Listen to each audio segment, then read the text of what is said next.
pirmi metai universiteto, nu, tai buvo tokia anarchija, bet iš gerosios pusės. Nu, ta prasme, mes buvom studentai ir universitetas priklausė mums.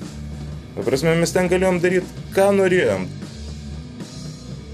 Iš vyresnių kolegų, tarkim, universitete pusės didelis palaikymas, jie tai vertina kaip tokį, nu, pliusą, kad esi daugiau įvairiapusis galbūt žmogus, bet iš kitos pusės, nu, pas mane ta veikla labai atskirta. Universitetas yra universitetas, grojimas yra grojimas ir aš stengiuosi, kad tie dalykai nesimaišytų. Aišku, ateina kartais studentai į koncertus. Iš tikrųjų, būtų galima padaryti festivalį Lietuvoje ekstremalios muzikos, nu kas ten bebūtų, metalas, pankrokas ir kad bent vienas narys grupiai būtų arba jau mokslų daktaras, arba bent jau doktorantas. Nu tai bent kokias 7-8 grupės tai be problemų surastų.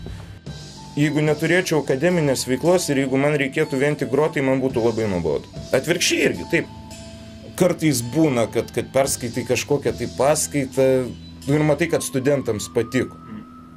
Tai vat pasitenkinimas panašus kaip po gero koncerto.